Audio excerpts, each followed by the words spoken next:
ನವರಿಗೆ ದರ್ಶನ್ ಮತ್ತು ಯಶ್ ಪರ್ವ ಅವರು ಪ್ರಚಾರ ಮಾಡ್ತಾ ಇರೋದು ಅಷ್ಟೊಂದೇನ್ ಭಯ ಇಲ್ವಂತೆ ಹೀಗಂತ ಹೇಳಿದ್ದು ಶಾಸಕ ನಾರಾಯಣ್ ಗೌಡ. ನಟ ದರ್ಶನ್ ಯಶ್ ಇದುವರೆಗೆ ಜಿಲ್ಲೆಗೆ ಏನ್ರಿ ಕೊಟ್ಟಿದ್ದಾರೆ, ಈಗ ಏನ್ ಕೊಡ್ತಾರೆ ಹೇಳ್ಕೊಂಡು ಬರ್ಲಿ ನೋಡೋಣ. ಮಂಡ್ಯ ಜಿಲ್ಲೆಗೆ ಏನ್ ಕೊಡುಗೆ ಕೊಟ್ಟಿದ್ದಾರೆ ಅಂತ ಪ್ರಚಾರಕ್ಕೆ ಬರ್ತಾರ ಅವರು ಹೀಗಂತ ನಟ ದರ್ಶನ್ ಮತ್ತು ಯಶ್ಗೆ ಕೆಆರ್ಪೇಟೆ ಶಾಸಕ ನಾರಾಯಣ್ ಗೌಡ ಪ್ರಶ್ನೆಯನ್ನು ಮಾಡಿದ್ದಾರೆ. ಎಲೆಕ್ಷನ್ ಮುಗಿದ ಮೇಲೆ ಅವ್ರೇನಾದ್ರೂ ನಮ್ಮ ಕೈಗೆ ಸಿಗ್ತಾರಾ, ದೇವೇಗೌಡರ ಕುಟುಂಬದವರು ಯಾವಾಗ ಹೋದ್ರೂ ಸಿಗ್ತಾರೆ ಅಂತ ಗೌಡರ ಕುಟುಂಬದ ಪರ ಕೆಆರ್ಪೇಟೆ ಶಾಸಕ ಬ್ಯಾಟ್ ಬೀಸಿದ್ದಾರೆ.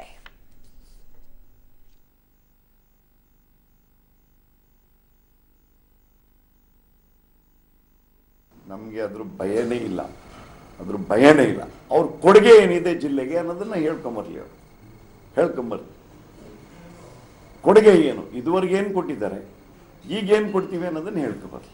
ಜಾತ್ಯತೀತ ಜನತಾದಳಕ್ಕೆ ಮತ್ತು ಕಾಂಗ್ರೆಸ್ ತುಂಬ ಕೊಡುಗೆ ಕೊಟ್ಟಿದ್ದಾರೆ ಈ ಜಿಲ್ಲೆಗೆ, ಅದನ್ನು ನಾವು ಹೇಳ್ಕೊಂಡು ಹೋಗ್ತೀವಿ. ಏನು ಕೊಡುಗೆ ನಮ್ಮ ಸರ್ಕಾರ ಕೊಡ್ತಾ ಇದೆ, ಹಿಂದೇನು ಕೊಟ್ಟಿದೆ ಅದನ್ನು ನಾವು ಹೇಳ್ಕೊಂಡು ಹೋಗ್ತೀವಿ.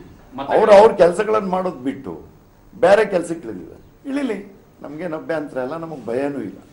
ಖಂಡಿತ ಆಗಲ್ಲ. ಜನ ನೋಡೋಕೆ ಹೋಗ್ತಾರೆ, ಯಾಕೆಂದ್ರೆ ಫಿಲ್ಮ್ ಇಂಡಸ್ಟ್ರಿ ಪರ್ದೆದಲ್ಲಿ ನೋಡ್ತಾ ಇದ್ರು, ಈಗ ನ್ಯಾಚುರಲ್ ಆಗಿ ನೋಡೋಕೆ ಹೋಗ್ತಾರೆ.